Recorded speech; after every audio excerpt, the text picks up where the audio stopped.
तो आप सभी का स्वागत है। आज यूजीसी एनटीए नेट का जेआरएफ परीक्षा का दूसरा प्रैक्टिस सेट है। ठीक है, इसमें शिक्षण अभिवृत्तियां में आएगा पहला क्वेश्चन में आएगा ये अधिगम कर्ता व्यवहार की उन विशेषताओं की पहचान कीजिए जो शिक्षण के अवबोध स्तर से संबंधित है।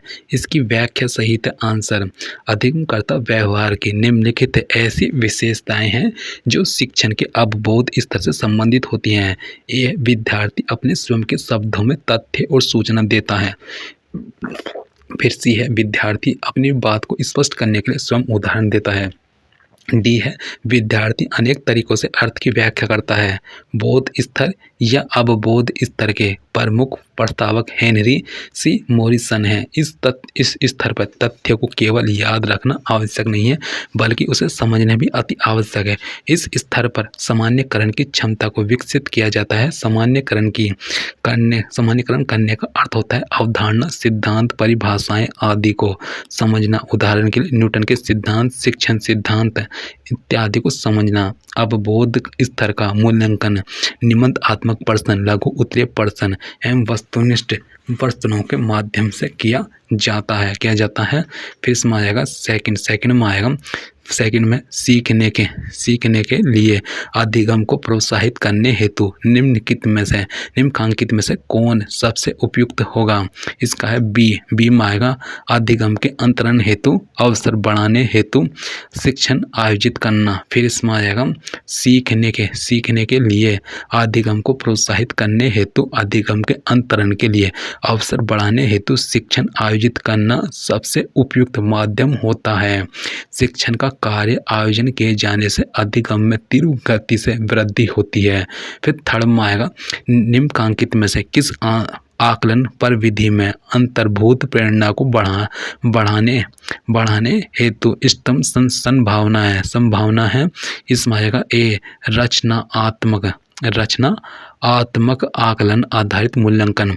इसमें रचनात्मक आकलन आधारित मूल्यांकन पर विधि में अंतर्भूत प्रेरणा को बढ़ाने हेतु इष्टतम संभावना है। रचनात्मक आकलन कक्षा शिक्षण अधिगम प्रक्रिया का अभिन्न अंग है जो सतत रूप से औपचारिक तथा अनौपचारिक परिस्थितियों में किया जाता है। कक्षा शिक्षण प्रक्रिया में बच्चों को सीखने सिखाने के पर्याप्त अवसर दिए जाते हैं जिससे बच्चे अपने ज्ञान का निर्माण कर सके। बच्चे अपने ज्ञान का निर्माण स्वयं के गतिविधियों के माध्यम से अपने अनुभव एवं गलतियों के निरंतर सुधार से करते हैं। फिर इसमें आएगा फोर्थ नंबर में आएगा निम्नलिखित में से प्रभावी शिक्षण व्यवहार का आधार है। इसमें है डी में कम त्रुटि दर उच्च सफलता को बढ़ावा देकर विद्यार्थियों के आत्मसम्मान और सकारात्मक व्यवहार को बढ़ाना। इसमें आएगा त्रुटि की दर को कम करना अर्थात सफलता के उच्च स्तर को प्राप्त करने हेतु बढ़ावा देकर विद्यार्थियों के आत्मसम्मान और सकारात्मक व्यवहार को बढ़ाना प्रभावी शिक्षण व्यवहार का आधार होता है। प्रभावी शिक्षण व्यवहार के अंतर्गत एक शिक्षक शिक्षण कार्य को करते समय उन सभी व्यवहार को कुशलतापूर्वक करता है जिससे छात्र अधिगम के उच्च स्तर की प्राप्ति हो सके। शोध अभिवृत्ति में आएगा अपने शोध परिणाम को संप्रेषित करते समय गुणात्मक शोध विषय में हितधारकों के दृष्टिकोण को भी महत्व देता है। इसमें सम्मिलित होगा। फिफ्थ का जब शोधकर्ता अपने शोध परिणामों को संप्रेषित करते समय गुणात्मक शोध विषय में हितधारकों के दृष्टिकोण को भी महत्व देता है तो ऐसी दशा में इसमें वास्तविक स्थिति का प्रकटन भी सम्मिलित होगा। फिर 6 नंबर निम्नलिखित में से किन शोध विधियों में अनुभाविक आगमनात्मक प्रतिमान का अनुप्रयोग किया जाता है। इसका 6 का व्याख्या समित है। 6 का व्याख्या समित है नर जाति विज्ञान अध्ययन व्यष्टि अध्ययन विधि एवं वर्तांतपरक विधि जैसे शोध विधियों में अनुभाविक आगमनात्मक प्रतिमान का अनुप्रयोग किया जाता है। व्यवहारवादी उपागम विश्लेषणात्मक विवेचना के लिए विशेष रूप से आगमनात्मक पद्धति तथा अनुभाविक पद्धति का प्रयोग करता है।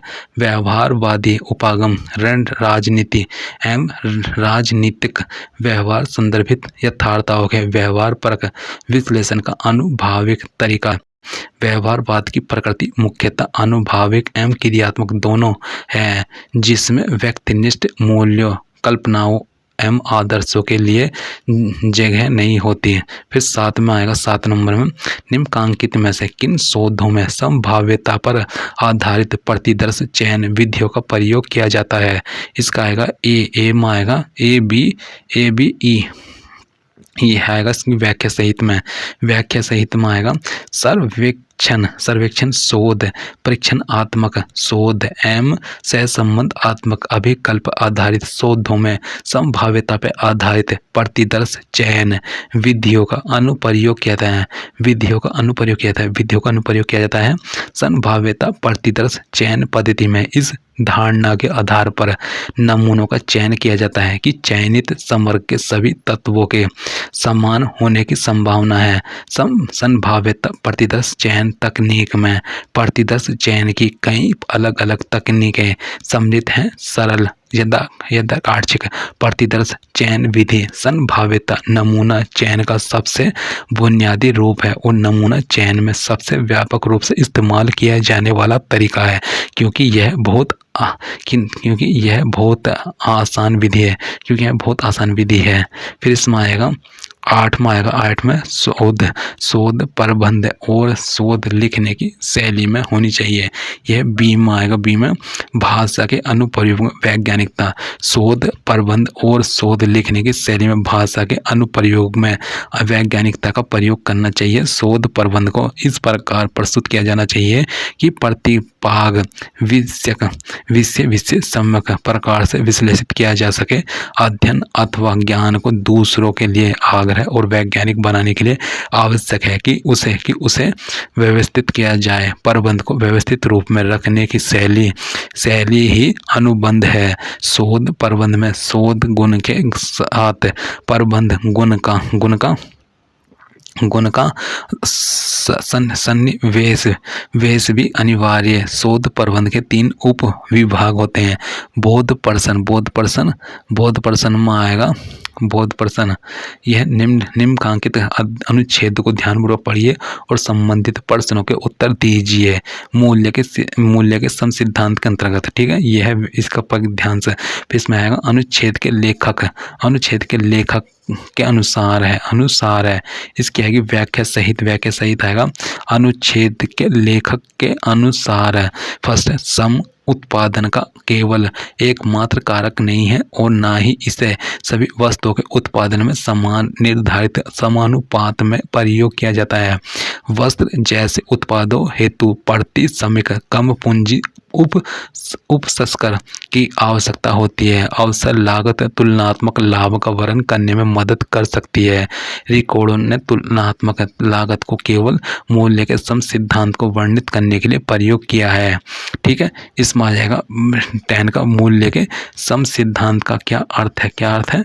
इसका आएगा 10 का डी में आएगा मूल्य के सम सिद्धांत के अनुसार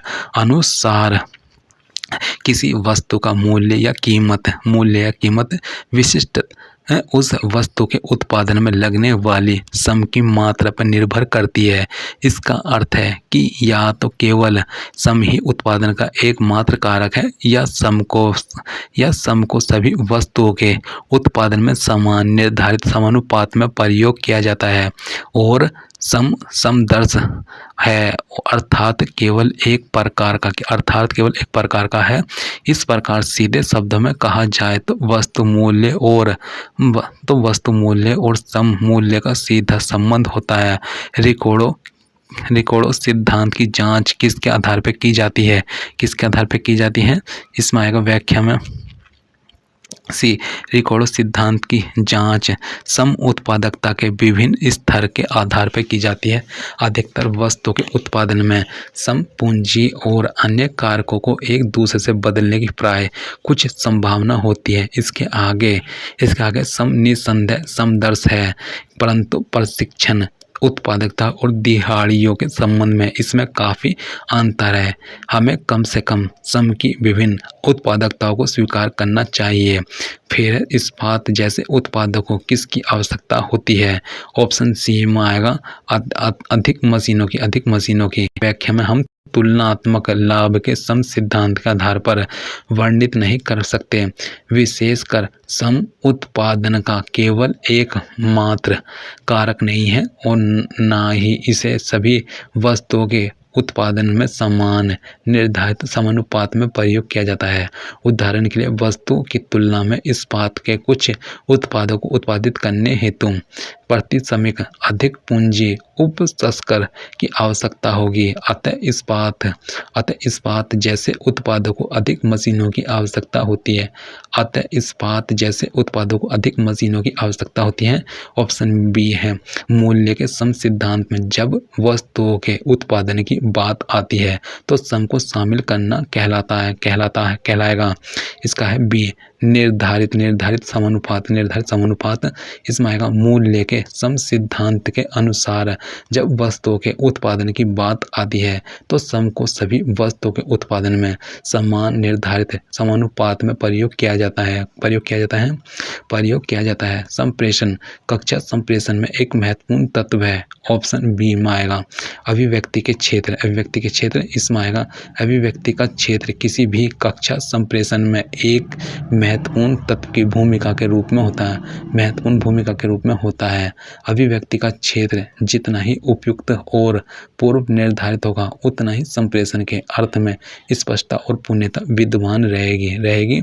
फिर इसमें आएगा 15 में आएगा संप्रेषण के रेखीय मॉडल में अपेक्षित परिणाम है।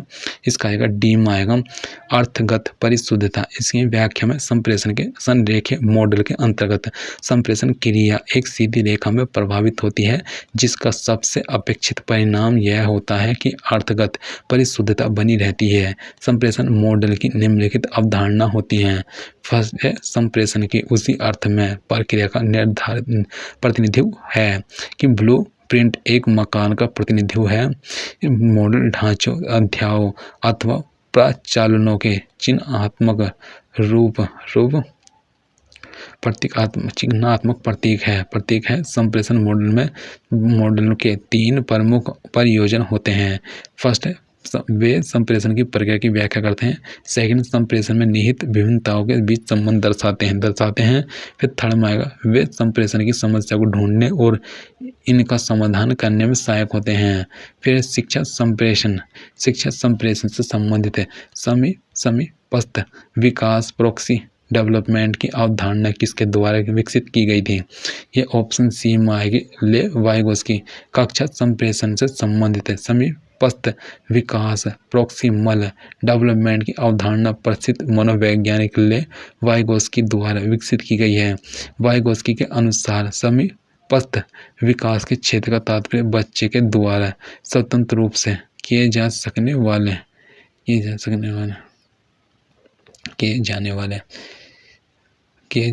वाले तथा सहायता के साथ करने वाले कार्य के बीच होने वाले अंतर से है। वाइगोस्की के सिद्धांत को सामाजिक सांस्कृतिक सिद्धांत भी कहा जाता है। उनके अनुसार बालक का विकास समाज के द्वारा होता है। बालक समाज की सामाजिक अंतःक्रिया के द्वारा ही सीखता है। फिर इसमें आएगा 17 में आएगा प्रभावी वाचिक संप्रेषण मांग करता है। इसकी व्याख्या में आएगा 17 की व्याख्या में आएगा संप्रेषण मुख्यतः लिखित और वाचिक संदेशों के माध्यम से किया जाता है।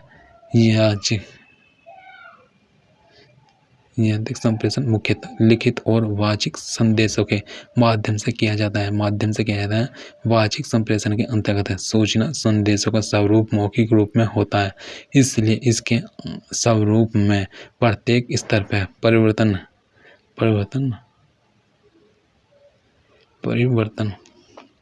होने की संभावना होती है। अतः प्रभावी वाचिक संप्रेषण हेतु निम्नलिखित बिंदु होते हैं। फर्स्ट है आत्मविश्वास, फिर संगत अभ्यास, फिर थर्ड ये है श्रोताओं को जानना। इसके अतिरिक्त प्रभावी वाचिक संप्रेषण के अंतर्गत बोधनीय व आसान शब्दों में का प्रयोग करना चाहिए तथा संदेशों का प्रस्तुतिकरण शांत भाव से किया जाना चाहिए। 18 नंबर में आएगा नीचे 2 कथन दिए गए, अभिकथन ए तथा दूसरा तर्क आर है।